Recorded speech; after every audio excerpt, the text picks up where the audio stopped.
asli ko galatomi dhugaa dubbachuudha waan manani jedhe deebisaa jirta tokko asliin duratti seensarra jedheera asliin kan beekamu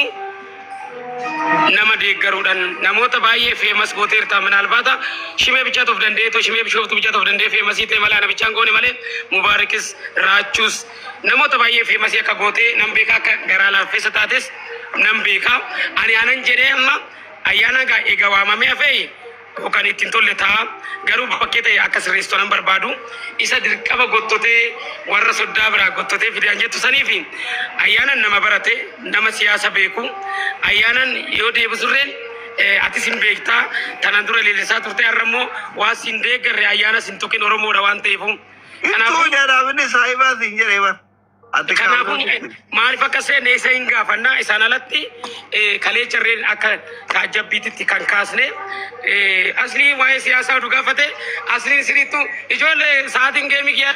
dabre leenca as darbaa jedhee tan duratti koplaa turre daanii wajjiniini kanaaf nama siyaasa beeku waa'ee siyaasa nama beeku oduu walgalchee gaariidha inni malee jawaara sirra dhufuuni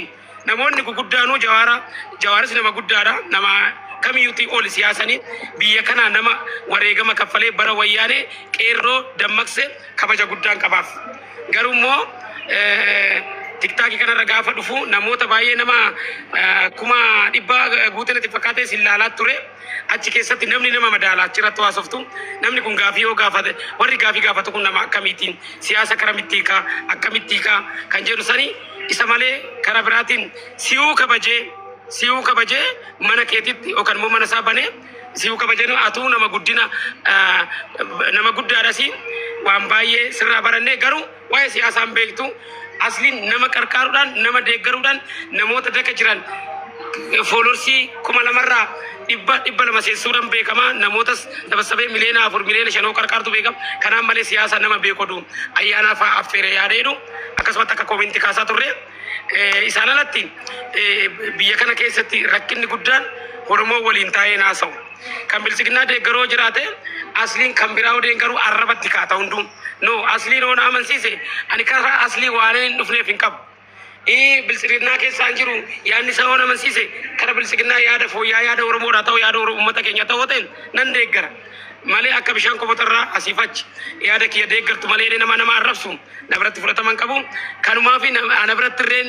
kaleecha daaniin na bira tureeyyu daaniin habaaboo ol darbee dadhabnaan sibiraa fi daaniin achumaan itti naayif naan jedhe maal jetkinoo amma habaaboo darbaa jira daaniin dheengadda leenca si buusee saahiba keetis isaan alatti bareeda tureeyyu. Gaaffii sirraa qaba shime gaaffii sirraa qaba. Tole gooftaa. Awachi ofume. Amma shimee kiyyaatiin jarjarte beekta amma an siyaasan beeku osoo hin taane situ nan beeyne shime situ nan beeyne malee an siyaasa wallaaluu osoo hin taane situ nan beeyne tokkoffaa anammoo ijoollee amma namni asirratti beeku kanneen warri hiriyoota kiyyaa hundi isaa kun dulloomeetiniin manatti galee kun qabritti gale si galee anu osoo nama siyaasan beeyne taate akkamitti fedhii hawaasa kiyyaa kana beekee odeensii kana qabadhee waggaa 10 waggaa 8 dhiitee bariinee ajandaa tokko malee jechuun ina kun mataan isaa fedhii ummata keetii beekuun bar yuunivarsiitii meeqa eebbifamuus hin barbaachisu sabni kiyya maal barbaadaa ummanni kiyya maal barbaada si galame hayyuu addunyaa fi Afrikaa fiduun kunuu siyaasa beekudha bara waan beekuufi lafumaa ka'ee namni irribaa ka'ee kootu shime kootu yoo siin jee namni amma hin dhayxu si galee miti dirqama miti yuunivarsiitiirra deddeemaniitiin lakkaanii waraqaa walii guuruun waa'ee Oromoof Oromiyaa dubbachuuf mari'achuuf mana barumsaa akkamsin barbaachisu Oromoo taatee dhalachuun qofti gahaadha dhiibbaa biyya keetti saba kee irratti beeku ijaan argaa guddatta sitti himamaa guddatta allaqe kanatti amananuti waa'ee biyya keenyatti saba keenyaa haa ta'uuf sabuma san irraa dhalachuu qofa gahaadha cunqursaa biyya san keessatti ta'aa ture kasi dura ta'e abboota keetti irraa dhagayatta kaan immoo umrii keessatti argita ani nama umriin kiyya 45ti nama mootummaa darguu gaafa kufu beeku mangistiin kufuu edha jedhaniitiin gaafa beeraayii abbaa kiyya na bira bakka horii eeyinu oofaa turan nama wannoo safaraa beeku nama mallasaa keessa barateetiin mootummaa mallasaa nyaate nama Hayida Maaramiin dabalate nama Abiyyillee keessa jiru mootummaa afur nama nyaate namni mootummaa afur nyaate siyaasa wallaala jechuun istakaakalla wadafit doktora guddaa kuras takaakkalamuun qaba sigaleemi ammallee maali yoo wanni wayii ka'u biyya keessatti sigaleemiti akka fakka malee ta'ini qaama dhimmi barbaachisu bira wanni sun akka gaabu yoo dhiibbaa goote karaa nagayaatiin haa ta'u lolaan haa ta'u beeynan akkatti dhaamsi keessuun bakka barbaadu sii ga'u sigaleemiti ufjajuufillee osoo hin taane annama abdi illee faanti mana hidhaa keessatti viidiyoo kiyya dhageeffataa qamaa turterraa wallahi lazim buufatanii jechuu kana jechuun maali ergaan kenna polotikaan kenna ijoollee Oromoo bira achi taree Sumaalee gasseene Tigraayin gasseene jiru namichi xiyyaara booranii maqaan irraa qabanii hidhan sun eenyu maqaan isaa Samooradha. Samoora abdii illee wal bira teessee ibdi sawiyyuu jettee dhageeffataa turte wallahi qamaatini jechuun qaallitti qillintoo keessatti sigalee nama akkasiiti. Ani kolfa wayyaa tokkummaa wayyaa saayidii qabachuu hin barbaanne malee ani saayidii qabachuu nama deeggaraa Jowaar fa'a miti kafaa jechuudha deeggaraa baa'ooti miti deeggaraa badhaadhinaati miti akka Oromootti yaadaan rakkoo hawaasa kiyyaattu na yaachisa malee namashqaabaximmaa osoo taate koo ebalu kana nu godhe ebalu akkana nu bilisoomsuu edhaa jedhee saayidii qabannaan koo warra siyaasaa akkasii beekan ani kaayyoon kiyya sanii miti ummata kennatuyyuu ummata miidhamaara ijoollee Oromoo rabbiin afaan wal wallaachise amma sigala miti so waan kanatu konfiiz na godhe yoo Abiyyiin deeggaree marroo Jawaar illee achi qabe obboleewwan kiyya yoo Jawaariin deeggaree Abiyyiif marroo illee achi qabe lamaanuu obboleewwan kiyya yoo marroo deeggaree Jawaariif Abiyyi illee achi qabe jarris obboleewwan kiyya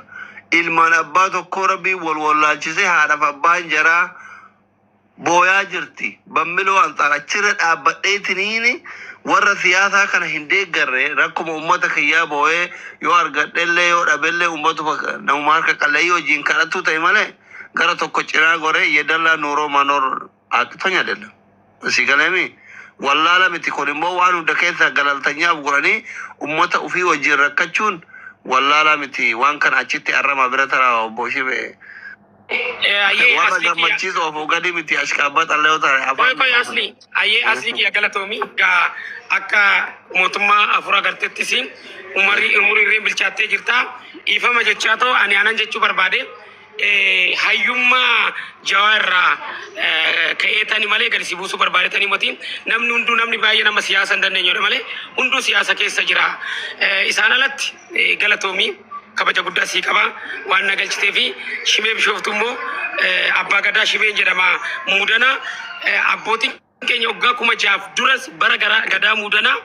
ati amma araara barbaada nagaa barbaada yookaan bilisiginnaa yookaan abaa yookaan kaafaa motiin Oromoon kun tokko akka ta'uun barbaada jetteerta yaada bareeda anirra yaada keenya kan deekkara kanaafuu baran ammoo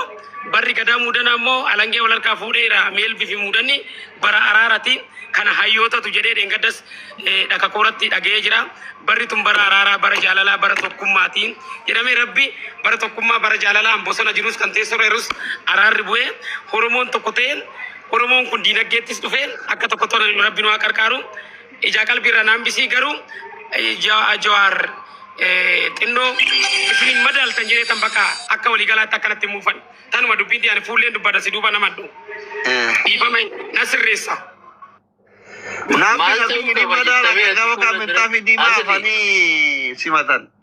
Asli yaada isa irraa fuudhi mee maal ta'uu qaba jettaati fuudhi. Koy laala waa goona afacha gaafii maal deemna nuti Jawaariin hin madaalu dhugaadha hin beekna ija isaa duraa dhaabbachuu dadhabne. Naappi faatti kan dhiyoo kana Abiyyi minxaafii diimaa afee affeere Abiyyi madaalee affeerame. Gaafii gaarii asiifan deebisaa oduun turini isaan kan affeeramaniif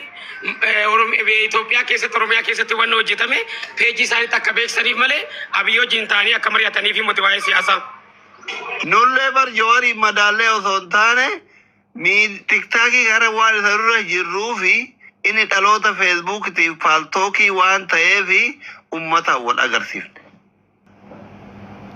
Goonni abbaa dura seenee ifa wal agarsiifne kana booda sa'a barbaadetti namoota isa madaalan wajjin ummata ofiitiin wal arga.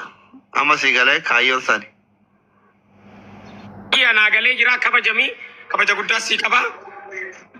Sanatti namni biraa gaafii na gaafachuudha karaa akka aslii kanatti tasgabbooftanii lola oduun qabaatiin oduun haariin oduun maafatiin namni gaafatan jiraatan akka aslii taatanii isaan alatti ijoleetuma afillaafe yoo ta'e simbiraayin bu'aa akka asliitti namni dubbatu. Mubaarak akkamati Mubaarak barnaati nama qarqaaruudhaan beekamu. Gaafii gaafadhaan garuu akkuma argeen an abbaa gadaati jedhaa jira. Akka abbaa gadaa naannoo irra jirtuutti barri bara araaraatii jettee sa'a kanatti araarri biyya keessa jiru akkami akka abbaa gadaa gartee naannoo irra hojjettuutti sirni araaraati.